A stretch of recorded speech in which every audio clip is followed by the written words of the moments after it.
Yo, so we back in here for another edition of F-ya-Motha. In this episode, we talk about Jay-Z. Now, everybody that follows me should know or knows that I'm a Jay-Z fan. I like Jay-Z's music. In my eyes, Hov can do no wrong, even though I didn't really fuck with that Carter album. Let's see what else. I don't think Kingdom Come was a good Jay-Z album. And I could do without the Beyonce collabs. However, that's his wife, so I let the shit slide. But I've been rocking with Jay-Z since 1996 when he dropped Reasonable Doubt. And while I was a hardcore Tupac fan, subsequently when Tupac got killed, Jay-Z had filled them shoes after Big died. And let's just say anybody that says that Jay-Z stole all his rhymes from Big either hasn't listened to a Jay-Z album or is delusional. Now, I can break that down. He's borrowed verses from Big. He borrowed bridges or hooks from Slick Rick.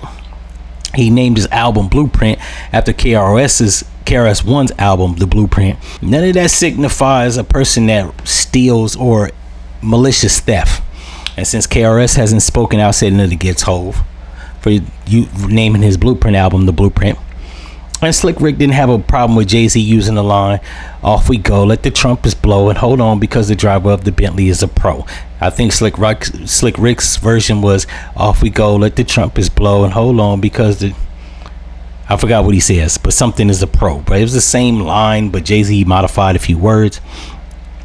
For all the dummies that don't listen to Jay-Z, never studied his discography, I forgot what song it was. But what he says, I take from big verse, but only big, but that's my brother. I'm big enough, my borough. I'm big enough to do it. I'm that thorough. Plus, I know my own flow is foolish." Original line has nothing to do with any other rapper's verses or lyrics. That right there, he even lets you know that, yeah, I might borrow from Big, but only Big, but that's my brother. He wouldn't have had a problem with it. Nobody else from Junior Mafia said nothing. Lil Kim hasn't really criticized them for the shit. And they're Brooklyn natives. So if Brooklyn natives that fuck with Big and Jay-Z don't got a problem, why the fuck do you care? This is always coming from people that aren't Jay-Z fans. It be perplexing, like niggas from the South, bitches that don't like Jay-Z. It's weird shit. Cameron, I think Cameron tried to say that, yo, I don't bite shit. Then Jay-Z had to put out a little skit when Jules Santana borrowed lyrics from Tupac. Tupac says, "In the city where the skinny niggas die." I don't even think Jules Santana changed it. He said, "Nigga from Harlem, in the city where the skinny niggas die." Yep. Like, didn't even change the words. He just straight out stole the shit. I know Jay-Z stole or borrowed a couple lines from Biggie for Girls, Girls, Girls.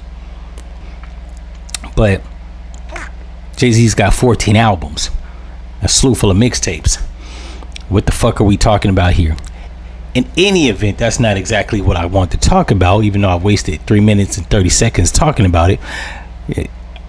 Somebody put up here on Twitter, it says Jay-Z is rumored to headline 2026 Super Bowl halftime show, to which somebody, F-ya-Motha's Wilden, some Twitter handle, says, "Name 5 Jay-Z songs or die." So let me help this dickhead out. 5 Jay-Z songs: "Can I Live," "Imaginary Players," "Ain't No Nigga," "H to the Izzo," "Hard Knock Life," "Justify My Thug," 99 Problems, "Brush Your Shoulders Off," "Lost Ones," "Cash Money Hoes." We can keep going. "Throw Your Hands Up," "Jigga What," "Blue Streak." What the fuck are we doing? Only people born in 2000 say dumb shit like this. Name 5 Jay-Z songs. You can't name 5 Jay-Z songs because you're not a hip-hop head. You're a dick-riding bandwagoner. So I understand. But don't ever disrespect the guy by saying nobody can name 5 Jay-Z songs. Name 5 J. Cole songs. I'll wait. Right? And I know 5 J. Cole songs. Just don't get it fucked up. They be these non-hip-hoppers, and this person, Area Naders Wilden, is probably a white person. No offense, white people, but you people and non-black people have the shittiest taste in hip-hop. I swear to God. Name any, whenever when it comes to a white person that grew up in the hood, around the hood, or got black friends from the hood, ratchet friends, let me just put that out there. Most white people that grew up in the hood, they don't necessarily have hood friends. They got ratchet friends, right? You know, the ignorant niggas that listen to nigga shit, putting them on the nigga shit. I've never heard too many white boys say, yo, even when he was like popping, yo, that Black Thought be dope. Talib Kweli, Mos Def, DMX, the Locks. They always name the most mainstream motherfucker, Ja Rule, Nelly. And when it goes to street music, it's always the most crass motherfucker, Pimp C. While I like Pimp C, he's literally the commercialized hood nigga rapper. It be shit like that. You never hear motherfuckers say, even when it comes to like people like the Hot Boys, the only one that they know is Lil Wayne.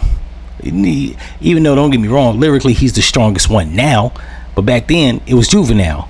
You would hear them say stupid shit like, oh, Lil Wayne or BG, the most crass members of the group back then. Now, when it comes to rappers now, it's always the mainstream ones. 2 Chainz, Ludacris. Now, while these are good rappers, it's never, you'll never hear a white person or a non-black person back then talk about why T.I. is the best out the South. It's Ludacris, because it's the only commercial viable nigga that they know. You want to fast forward to the future, it's probably Glorilla. Who else? Kodak Black. Like, it's shit like that. Trippie Redd, DDG. Like, it's the most generic niggas or the most mainstream ones that's out front. Even though DaBaby by far is the most lyrical nigga that in the last 10 years. But he never gets a mention. So the fact that people be shitting on Jay-Z, even at 56, next year he'll be 57, he still got it. And I like Jay-Z because I like the hustler mantra of rapping. While he possibly may not have sold drugs, him losing 92 bricks could have been a bullshit lie. Let's just say he was 18 in the 80s. My dad was in his early 20s in the 80s. There wasn't cell phones. There was only pay phones and house phones. It's a high probability that at least 75% of that shit he raps about is true. Plus, on top of all that, every other nigga was just a worker. They had to get a record deal. This is like one of the few niggas that went and got a distribution or a producer deal, an imprint deal from the jump. They jumped from Priority to Def Jam, basically 2 labels where they were actually the producers of their shit. With 100, according to him and Dame Dash, they all had 125 grand a piece. Same thing with Master P. He had 150 grand. He went directly to Priority. They wasn't workers getting paid $350,000 after they went platinum and got robbed for all their money. So yeah, like with all the, and then you got white people nowadays talking about Jay-Z messing with kids and the bullshit quote unquote victim with Tony Busby that put that bullshit lawsuit on him. They just know how to throw shit on a black man. And I've listened to Jay-Z's catalogs extensively, and while I'm not saying that Hove can't do no wrong, because I do think that he has the drug dealer mentality, he played Jermaine Dupri out of his position with the NFL. But life is a contest, not a game. It is all about who wins.